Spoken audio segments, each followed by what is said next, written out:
Steve Taylor is a national board member of the Police Federation of England and Wales, and formerly, until 2020, he was the Essex Police Federation chairman. Steve, welcome to the programme. Now, I mentioned earlier some polling that we conducted, and it's, I think, very pertinent to this conversation. People polling, and asked the question, and this, by the way, this is national. Yeah. Generally speaking, do you believe that the level of crime is increasing, decreasing, or staying the same in Britain, was the question we asked. And the result we got was increasing 62%, decreasing 2%. Now, some people say, oh, well, maybe that's not right. National figures say different. But I've almost got the feeling, Steve, that so many crimes now don't even bother to get reported.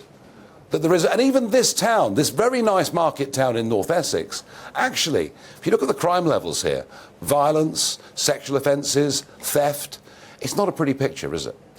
It'd be very easy to be dismissive of any figures from any poll or statistic, because you can pick and choose as you go. But what's important is the perception, it's what people think. My members, police officers are here in Essex and up and down the country, are members of the community just like everyone in this room. You know, so they're going to be having the same thoughts, and if their perception is crime is going up, it's troubling for everyone. Our members go to work, they don't intend to go to work and increase the fear of crime, of course not. They're working really hard under difficult circumstances, but that perception, what people think, it's a challenge for us all to tackle. Well, it is, but it actually gets worse than that. I'm sorry to say, and I'm a natural, very much supporter of the police, and I want to be in every way. But this next question is really concerning. Generally speaking, how much confidence, if any, do you have in the police to deal with crime in Britain? A lot of confidence, 2%. A fair amount of confidence, 27%. Not much confidence, 46%. None at all, 14%. Something's gone wrong here. I'm not blaming you, but something has gone wrong here. Yeah. If local communities don't believe that somehow the police are on their side, and I had on the programme earlier in the week a sort of new vigilante group down in the New Forest, right, where they're going to try and organise their own streets and sort out their own crime. I mean, look, you guys had your battles when Priti Patel was Home Secretary. Yeah. You know, you felt that Theresa May as Home Secretary had cut numbers far too fast, yeah, that we hadn't increased them quickly enough. But we have now increased police officers again, haven't we? Yeah. And it's a joke to think that just because you've increased police officers that you get a better service on the front line where those police officers are needed most. We said at the time when those cuts struck us, it took away 20,000 experienced officers. Took them away, and what have they been replaced with? So you've replaced them with inexperienced officers? We've replaced them with officers that need time to learn their trade. You can't take away 20,000 experienced people and expect the same result from 20,000 inexperienced people, with different pressures and different stresses. And let's not forget, Nigel, back when those cuts were made in 2010, the population was 4 million people smaller. So we've had a return of those figures. It's not a gift. We're glad to see them back, but let's not kid ourselves. We're trying to get back to where we were. All right, over 10 years. I get that. I understand that. Steve, final thought, final point, and really important one. The shoplifting epidemic has become a major national story over the course of the last few weeks. You know, the bosses of all the big firms, but Co-op in particular, the most interesting. The Co-op saying that 4 out of 5 times when they actually catch somebody shoplifting, the police don't turn up. Yeah. And that we're told that anything under £200 that people have nicked is now just a minor misdemeanour. Surely we have to reverse this. Surely if we allow this to go on, we allow other types of crime to develop very quickly.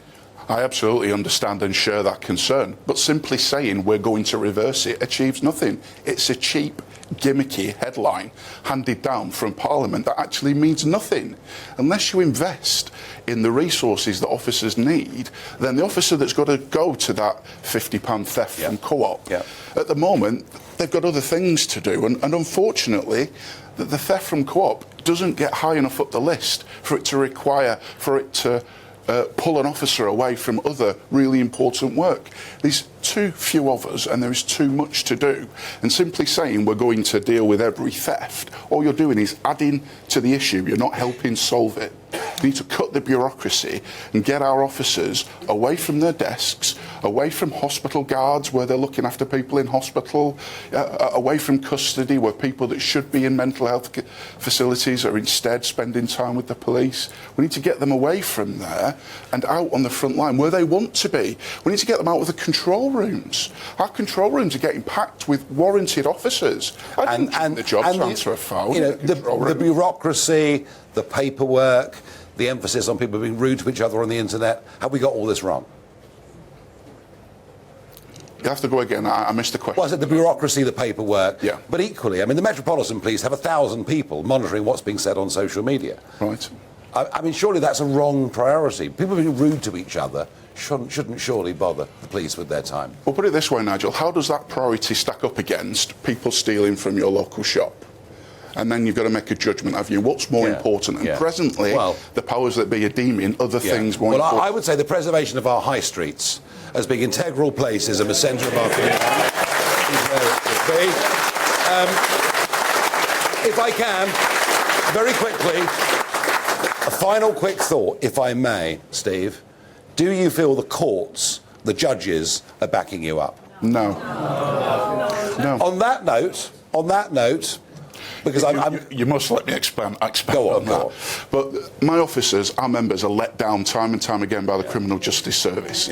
Officer assaults, 40,000 officers were assaulted in a year period. That's 110 a day, Nigel. Terrible. A day. And when they go, not all of them go to court. And those that do, not all of them can find a barrister to hear the case. And those that get heard, not all of them get the sanction that it deserves. An attack on a police officer simply exercising their duty to try and keep us all safe should be dealt with as sternly as possible by the courts. And regrettably, it isn't. Steve Taylor, we all want to support you and our police officers, and thank you for coming.